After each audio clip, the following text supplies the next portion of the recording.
Friends, welcome to my channel. तो आज हम बात करेंगे APSC Assam public service commission की तरफ से एक नया नोटिफिकेशन आया जिसमें टोटल 50 वैकेंसी रिलीज की गई है फॉरेस्ट रेंजर की, जो रहेगी आपकी असम फॉरेस्ट डिपार्टमेंट में। इसके जो अप्लाई करने का मोड है ऑनलाइन है। ये जो वैकेंसीज है ये असम पब्लिक सर्विस कमीशन में वैकेंसीज है। यहाँ पे होता है एडवर्टीजमेंट नंबर ये है, और यहाँ जो आपने जैसे ऑनलाइन अप्लाई करना है उसके लिए जो वेबसाइट है वो यहाँ पे दी हुई है। देन यहाँ पे लिखा है कि टेक्निकल सपोर्ट ईमेल, अगर आप कोई इशू आता है तो आप ये ईमेल आईडी और यहाँ पे फ़ोन नंबर आप इन पे कॉल कर सकते हैं। देन यहाँ पे इन्होंने दिया हुआ है कि जो वैकेंसीज है यहाँ पे इन्होंने देखी इंडियन सिटीजन्स के लिए है, और जो ये पोस्ट है फॉरेस्ट रेंजर की है, इन असम फॉरेस्ट सर्विस में है। तो इन यहाँ पे इन्होंने दी हुई है कौन, मतलब क्या नेम ऑफ पोस्ट दिया है, कौन सी पोस्ट है। जैसे यहाँ पे दिया फॉरेस्ट रेंजर की है, कहाँ पे है, Assam forest service under environment and forest department Assam की है। यहाँ पे इसके दे रखे आपको जो अप्लाई करना है वो ऑनलाइन मोड से करना है, और जो इसके ऑनलाइन एप्लीकेशन स्टार्ट होंगे वो 28 दिसंबर 2021 से स्टार्ट हो चुके हैं, और इसकी जो लास्ट डेट रहेगी वो 27 जनवरी 2022 रहेगी, और जो फीस की लास्ट डेट रहेगी सबमिट करने की वो 30 जनवरी 2022 है। यहाँ पे आप देख सकते हैं। अब हम बात करेंगे कि इसमें नंबर ऑफ वैकेंसीज कितनी है। तो यहाँ पे जो टोटल वैकेंसीज है वो 50 है, यहाँ पे इन्होंने दिया हुआ है। और अभी हम बताएं कि कौन कौन सी कैटेगरी में कितनी वैकेंसीज है। जैसे यहाँ पे इन्होंने बताया कि ओपन कैटेगरी में टोटल 35 है, और आरएफडब्ल्यू में 11 है, और जो रिजर्व जो ओबीसी एंड एमओसी के लिए टोटल 5 है, उसमें से एक जो है आरएफडब्ल्यू के लिए, एससी के लिए जो एक है, देन एसटीपी के लिए टोटल 2 है, एसटीएच के लिए टोटल 2 है, और जो ईडब्ल्यूएस कैटेगरी है उसके लिए 5 है, और इसमें से आरएफडब्ल्यू के लिए 1 है। और जो यहाँ पे हम देखिए ग्रैंड टोटल जो है 50 वैकेंसीज हैं, और इसमें जो है 13 वैकेंसी जो है वो आरएफडब्ल्यू के लिए। यहाँ पे होता है कि जो पीडब्ल्यूडी उनके लिए कोई भी वैकेंसी नहीं अवेलेबल नहीं है। देन अब हम इसके पे ऑफ स्केल के बारे में बात करेंगे कि जो आपकी सैलरी है इसकी क्या रहेगी। लिखे कि जो आपका पे स्केल एंड ग्रेड वो इन्होंने नीचे दिए हुए हैं। यहाँ पे दिया कि आपका जो पे स्केल रहेगा वो 22,000 से लेके 97,000 के बीच में रहेगा, और आपका जो ग्रेड पे होगा वो 10,300 रुपीज़ होगा, 10,300 होगा, जो पेमेंट 3 के अकॉर्डिंग रहेगा। देन यहाँ पे इन्होंने जो कुछ म्यूजिकल स्टैंडर्ड दे रखे, मिनिमम फिजिकल स्टैंडर्ड दे रखे, आपकी हाइट एंड चेस्ट गिर्थ क्या होनी चाहिए अगर आप इसके लिए अप्लाई कर रहे हैं कैंडिडेट की। तो पहले हम बात करेंगे कि मेल कैंडिडेट के लिए क्या होनी चाहिए। जैसे कि इन्होंने बताया कि मेल कैंडिडेट की जो हाइट है वो 163 सेंटीमीटर होनी चाहिए, और जो उनकी चेस्ट गिर्थ है जो नॉर्मल है वो 79 होनी चाहिए, और जो 79 सेंटीमीटर होनी चाहिए, और एक्सपेंड करके उनकी जो एक्सपेंडेशन है वो मिनिमम 5 सेंटीमीटर की दी हुई है। देन हम फीमेल कैंडिडेट की बात करेंगे। इनकी जो हाइट है यहाँ पे दी है 150 सेंटीमीटर होनी चाहिए। देन उनकी जो चेस्ट गिर्थ है वो 74, यहाँ पे लिखा है कि जो एक्सपेंडेशन है 5 सेंटीमीटर की रहेगी। देन यहाँ पे इन्होंने कुछ मतलब रिलैक्सेशन दी गई है कौन कौन से जो कैंडिडेट बिलोंग करते हैं एसटी से, या फिर जो रह रहे हैं यहाँ पे असम, सच असमीज, भूटानीज, गढ़वालीज, गोरखास, कुमानियंस, लद्दाखी एंड निजो नागा, नेपालीज, सिक्किम एंड दोस्त from Arunachal Pradesh and Lahaul Spiti and Meghalaya. इनको जो यहाँ पे कंसेशन दिया गया उनकी जो हाइट है वो अलग है, मेल एंड फीमेल। जो यहाँ पे मेल कैंडिडेट की हाइट रहेगी वो 152 सेंटीमीटर है, और जो फीमेल कैंडिडेट की हाइट है वो 147 सेंटीमीटर 145 सेंटीमीटर की रहेगी। देन अब हम इसके एजुकेशनल क्वालिफिकेशन के बारे में बात करेंगे कि इसमें जो आप कैंडिडेट अप्लाई कर रहे हैं उनकी जो मिनिमम क्वालिफिकेशन है क्या होनी चाहिए। इन लिखा है कि उनकी जो क्वालिफिकेशन है बैचलर डिग्री होनी चाहिए, या फिर उसके इक्विवेलेंट कोई भी होनी चाहिए इन साइंस। जो आपकी बैचलर डिग्री है वो या तो साइंस में हो या फिर इंजीनियरिंग में हो, किसी भी रिकॉग्नाइज्ड यूनिवर्सिटी से। और उन्होंने जो नीचे यहाँ पे सब्जेक्ट किया एटलीस्ट उनमें से एक सब्जेक्ट जरूर होना चाहिए। जैसे यहाँ पे इन्होंने दिया हुआ है कि agriculture, botany, chemistry, computer application, computer science, engineering, agriculture में, केमिकल में, सिविल, कंप्यूटर, इलेक्ट्रिकल, इलेक्ट्रॉनिक या मैकेनिकल में, environmental science, forestry, geology, horticulture, mathematics, physics, statics and veterinary science and zoology, इनमें से जो है इनका एक सब्जेक्ट जरूर होना चाहिए। एज के बारे में बात करेंगे तो लिखे कि जो कैंडिडेट इसके लिए अप्लाई कर रहे हैं उनकी जो एज है वो 21 साल से कम नहीं होनी चाहिए, और 38 साल से ज़्यादा नहीं होनी चाहिए। और जो इनकी एज काउंट की जाएगी, लिखा है कि 1 जनवरी 2021 तक काउंट की जाएगी।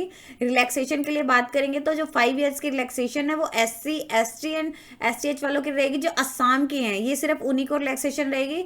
अप टू 40 ईयर्स तक, 43 ईयर्स तक के अप्लाई कर सकते हैं। और जो 3 ईयर्स की रिलैक्सेशन रहेगी जो ओबीसी एंड एमओबीसी वाले हैं उन्हें जो है अप टू 41 ईयर्स तक के अप्लाई कर सकते हैं। देन लिखे कि जो आपकी एज लिमिट का प्रूफ क्या होगा, जो आपकी जो एज है वो किसके बेस पे कैलकुलेट की जाएगी, कौन से डॉक्यूमेंट होंगे। लिखे कि या तो आपका मेट्रिकुलेशन का डॉक्यूमेंट हो, या फिर एचएलसी एडमिट कार्ड हो, जो किसी भी रिकॉग्नाइज सेंट्रल या स्टेट गवर्नमेंट या काउंसिल के द्वारा हुआ हो। जो आपने ऑनलाइन एप्लीकेशन भरते समय यही अपलोड करने, कोई अदर जो डॉक्यूमेंट है इसके लिए एक्सेप्ट नहीं किया जाएगा। देन लिखने इन्होंने वही लिखा है कि जो भी कैंडिडेट इसके लिए अप्लाई कर रहे हैं उन्होंने पहले चेक कर लेना है कि जो भी इसका एलिजिबिलिटी क्राइटेरिया है वो उससे मैच करते हैं नहीं करते हैं। देन उन्होंने जो भी डॉक्यूमेंट उस टाइम पे अपलोड किए होंगे वही उन्हें वेरिफिकेशन के टाइम पे लेके आने होंगे। अब हम इसकी एप्लीकेशन फीस के बारे में बात करेंगे कि एप्लीकेशन फीस क्या होनी चाहिए। इन लिखे कि इसकी जो एप्लीकेशन फीस है है वो सभी कैटेगरीज के लिए अलग अलग है और आपको ऑनलाइन रिक्वायरमेंट पोर्टल से ही करनी है। देन यहाँ पे लिखा है कि जो जनरल एंड ईडब्ल्यूएस कैटेगरी के हैं यानी इकोनॉमिक वीकर सेक्शन के हैं उन्हें जो फीस पे करनी है वो टोटल 285.40 है। इसमें सभी चार्जेस इंक्लूड है। यहाँ पे दिया कि 250 आपकी है, देन 30 रुपीज़ ये है, 5.40 का ये है, तो इसकी जो आपकी रहेगी। देन जो ST SC OBC एंड एम्बोसी वाले हैं उन्हें जो फीस पे करनी है वो 185.40 है और BPL वालों को कोई भी फीस पे नहीं करनी है। इन लिखे कि एप्लीकेशन अगर आप अपना एप्लीकेशन विदाउट फीस के भर रहे हैं तो वो सीधा रिजेक्ट हो जाएगा। देन इसके लिए कोई भी आपको इन्फॉर्म नहीं किया जाएगा। अगर जो कैंडिडेट है वो BPL कैंडिडेट है, जैसे यहाँ पे BPL वालों को कोई फीस पे नहीं करनी है, तो उन्हें जो है अपना BPL सर्टिफिकेट अपलोड करना होगा क्लेमिंग एप्लीकेशन फी रिलैक्सेशन, अगर वो इसके रिलैक्सेशन पाना चाहते हैं। देन इन्होंने लिखा कि अगर आपने फीस एक बार पे कर दिया तो वो किसी भी सर्कमस्टांसेस में ना तो रिफंड की जा सकती है, ना ही उसे किसी अदर एग्जामिनेशन या फिर सिलेक्शन में एडजस्ट किया जा सकता है। देन लिखा कि अगर आप EWS कैटेगरी के भर रहे हैं कि जो उनके कैंडिडेट है उन्हें इनकम एंड असेट सर्टिफिकेट जमा करवाना होगा करंट ईयर का, तो आप उसका जो डाउनलोड है उसकी जो स्पेसिमेन कॉपी है वो EWS कैटेगरी की वो इसके जो यहाँ पे दिया कि अंडर फॉर्म्स एंड डाउनलोड से भी जाके आप कर सकते हैं डाउनलोड।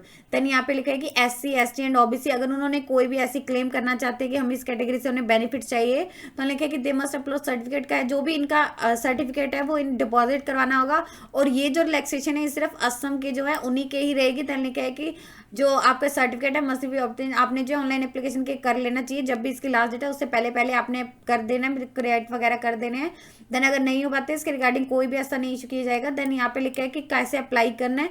लिखा है कि कैंडिडेट को जो अप्लाई करना है ABSC रिक्वायरमेंट वेबसाइट के थ्रू ही ऑनलाइन एप्लीकेशन मोड से करना है। अगर आप किसी अदर मीन से या मोड से अप्लाई करते हैं तो वो एक्सेप्ट नहीं होगा और सीधा रिजेक्ट कर दिया जाएगा।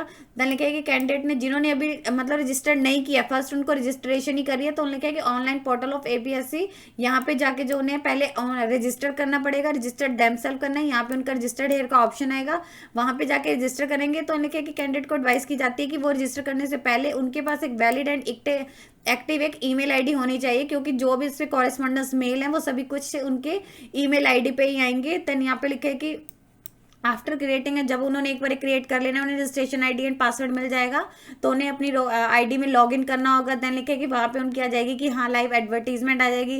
देन वहाँ पे उनका जो अप्लाई सेक्शन आ जाएगा वहाँ पे उन्होंने करना है। देन लिखे कि वही वो बार बार कह रहे हैं कैंडिडेट को अप्लाई करने से पहले इसकी ऑनलाइन फीस वगैरह सबमिट करने से पहले एक बार इसका क्राइटेरिया देख लेना कि वो इसके लिए एलिजिबल है या नहीं है। देन लिखा है कि वहाँ पे जो मैंडेटरी का ऑप्शन आएगा जिसके ऊपर यहाँ पे लिखे कि स्टार होगा वो मैंडेटरी है, वो आपको भरने ही भरने हैं। देन कैंडिडेट कहना उनको अप्लाई पे करना है। लिखे कि कैंडिडेट जो भी अपना डॉक्यूमेंट जमा कराएंगे उसका सर्टिफिकेट नंबर, कौन सा इशू हुआ था, कब इशू डेट हुई थी, कौन सी अथॉरिटी ने इशू किया था, देन जो है उसका सर्टिफिकेट जमा कर देना है। जैसे भी वहाँ पे उन्होंने पूछा होगा वैसे वैसे उन्होंने अपलोड करते रहना है। उसके अलावा जो है डेट ऑफ बर्थ का प्रूफ वो भी एक्सपेक्ट करना होगा, अगर एक्सपीरियंस है वो करना होगा, क्वालिफिकेशन है, कैटेगरी है, वो सभी अपने अपलोड करने हैं। और जो आपने अपने डॉक्यूमेंट अपलोड करने हैं लिखा है कि या तो PDF या JPG फॉर्मेट में होने चाहिए और उनका जो साइज है 200 KB से ज़्यादा नहीं होना चाहिए। अगर ज़्यादा होता है तो आपने उसको कम कर देना है। देन लिखा है कि अगर आपने एक जो कैंडिडेट अपने मतलब ऑनलाइन एप्लीकेशन में अपने डॉक्यूमेंट सबमिट करवाएंगे, जब भी उन्हें पर्सनल वाइव वॉइस इंटरव्यू के लिए बुलाया जाएगा उन्हें वही डॉक्यूमेंट लेके आने, अगर नहीं ले पाते तो उनका कैंडिडेचर कैंसिल कर दिया जाएगा। देन यहाँ पे इन्होंने लिखा है कि कैंडिडेट को जो अपनी फोटोग्राफ एंड सिग्नेचर है वो भी JPG एंड JPG फॉर्मेट में करनी है। उनकी जो स्कैन कॉपी अपलोड करनी है, जो उनकी फोटोग्राफ का साइज होना चाहिए वो पासपोर्ट साइज होना चाहिए और उनका जो मैक्सिमम साइज है वो 200 KB होना चाहिए और जो सिग्नेचर का साइज है वो 200 KB होना चाहिए। देन यहाँ पे लिखा है कि कैंडिडेट को अप्लाई करने से पहले उसमें जो भी इन्फॉर्मेशन उससे अच्छे से कर लेना है। देन उन्होंने लिखा है कि फाइनल सबमिट करने से पहले जैसे वो अपना ऑनलाइन फॉर्म तो एक बार उन्होंने प्रीव्यू कर लेना है। अगर उसमें वो कोई करेक्शन करना चाहते हैं तो उन्होंने करेक्शन या एडिट करना चाहते हैं तो लिखा है कि एडिट एंड कैंसिलेशन अगर वो करना चाहते हैं तो इस पे कर दे रहे हैं। आफ्टर अगर वो फाइनल सबमिशन कर देंगे तो उसमें ना ही वो कोई एडिट कर सकते हैं ना ही वो कैंसिलेशन कर सकते हैं। लिखिए कि आफ्टर पेइंग द डिटेल्स, अगर आपने अपने एप्लीकेंट में जो भी डिटेल्स को कर लिया है तो आप अगर सबमिट करना चाहते हैं तो उसे सबमिट कर सकते हैं। भी हाँ उन्हें देख लिया, आपको प्रीव्यू आ रहा है कि वो सब कुछ डिटेल्स सही है।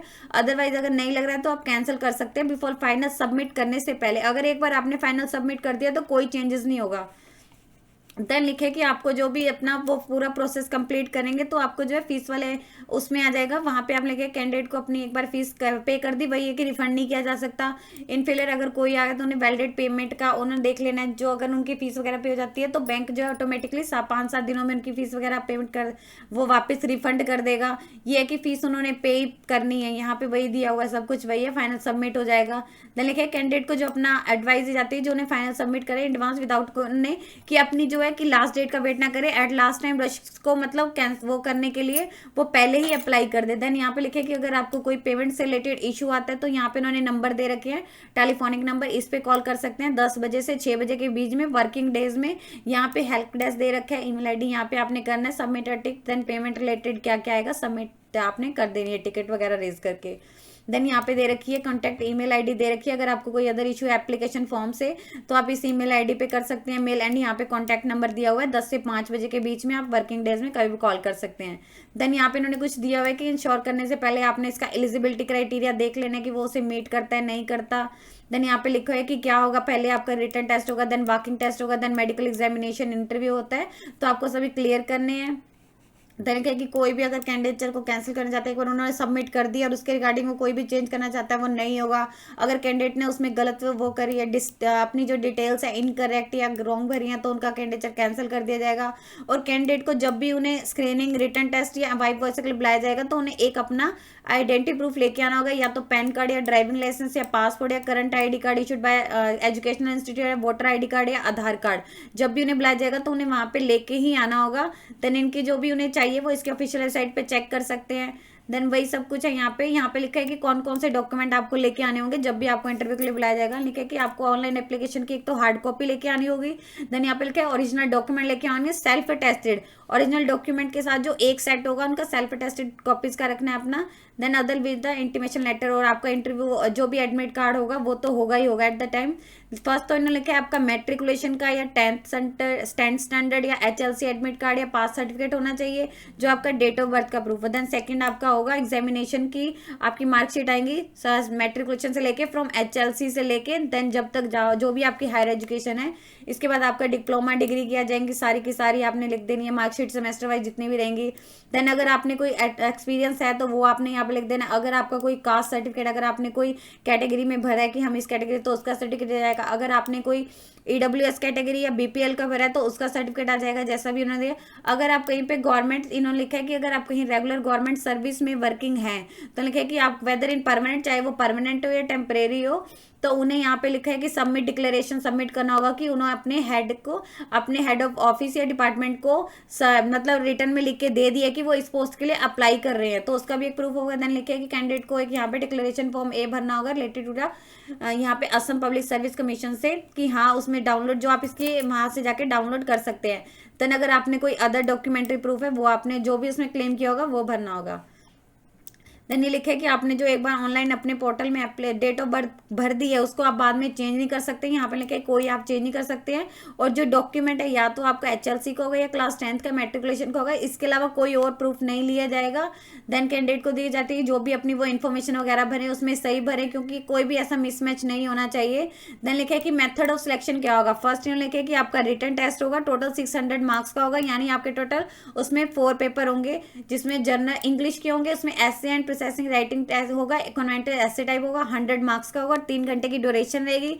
सेकंड जो होगा आपका जीके का जनरल नॉलेज का होगा, OMR बेस्ड होगा, 100 मार्क्स का होगा, 2 आवर्स आपको दिए जाएंगे, 2 आवर्स की ड्यूरेशन होगी। देन ऑप्शनल सब्जेक्ट 1 होगा, जैसे इन्होंने बताया OMR ही होगा, 200 मार्क्स का होगा एंड 2 आवर्स दिए जाएंगे। देन ऑप्शनल सब्जेक्ट सेकंड यहाँ पे डू होगा, यहाँ पे लिखा है कि OMR ही होगा, देन 200 मार्क्स का होगा, इसमें टोटल आपको 2 आवर्स दिए जाएंगे। देन लिखा है कि 1 पेपर ईच सब्जेक्ट, यहाँ पे इन्होंने दिया कि आपको जो कैंडिडेट को जो नीचे दिए हुए हैं इनमें से कोई भी 2 सब्जेक्ट जो है सेलेक्ट करने होंगे, चूज करने होंगे, 1 पेपर ईच सब्जेक्ट। इनमें से जैसे इन्होंने दिया कि सब्जेक्ट 1 जो आपका होगा वो इन्हीं में से आएगा, उससे रिलेटेड ही आएगा।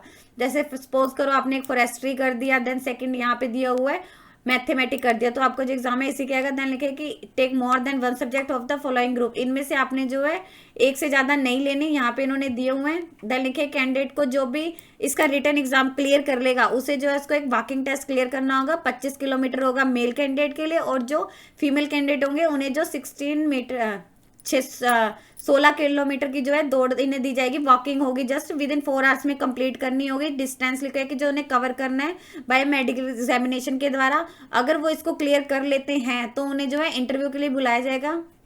यहाँ पे लिखे कि जो भी इसका वॉकिंग टेस्ट होगा इसमें, तो जो इसको क्लियर कर लेगा, आप पहले उनका रिटन टेस्ट क्लियर करना होगा, देन उनका जो वॉकिंग टेस्ट होगा जैसे इन्होंने बताया था, अगर वो इसे क्लियर कर लेगा तो उन्हें जो है इंटरव्यू के लिए बुलाया जाएगा। Medical examination will be called for interview examination, जो इसमें फिट पाया जाएगा। देन लिखा है कि हाँ वहाँ पे क्या होगा, वही सब कुछ है कि आपको जो है इसमें कोई भी डीए वगैरह, यहाँ पे लिखा है कि कैंडिडेट की जो होगी फर्स्ट उन्हें जो है जब भी उन्हें मतलब अपॉइंट किया जाएगा तो उन्हें 18 मंथ की उनकी जो है ट्रेनिंग कोर्स होगा फॉर ए स्ट्रेंजर का, जो उसको as a probation period count किया जाएगा। देन लिखा है कि अगर वो उसमें मतलब क्लियर कर लेते हैं तो उनकी जो ज्वाइनिंग की जाएगी एज अ ड्यूटी फॉरेस्ट यहाँ पे की जाएगी इस असम फॉरेस्ट में। बाय द अगर वो फेल हो जाते हैं तो उनका जो है रिकवर्ड फ्रॉम हिम या हिन पेरेंट या शॉर्टी, उनकी जो अगर लेते हैं तो उनको जो भी उनके एक्सपेंसिव वगैरह वो इंक्योर्ड किए जाएंगे। देन लिखा है कि beside they have to submit us, यहाँ पे आपने देख लेना जो भी इसके रिगार्डिंग है कि हाँ आपकी जो सिलेक्शन वगैरह होती है वो उसमें मतलब आपके जो है स्टार्टिंग में 18 मंथ की ट्रेनिंग होती है, आपको उसमें क्लियर करना है। अगर आप नहीं कर पाते हैं तो वो वगैरह दिया हुआ है।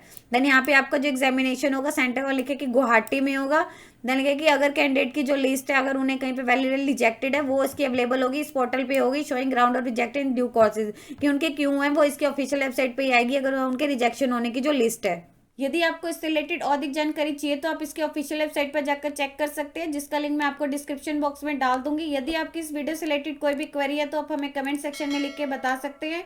वीडियो अच्छी लगी हो तो प्लीज़ लाइक एंड शेयर। इस तरह के इन्फॉर्मेटिव वीडियोज़ को देखने के लिए आप हमारे यूट्यूब चैनल को सब्सक्राइब कीजिए।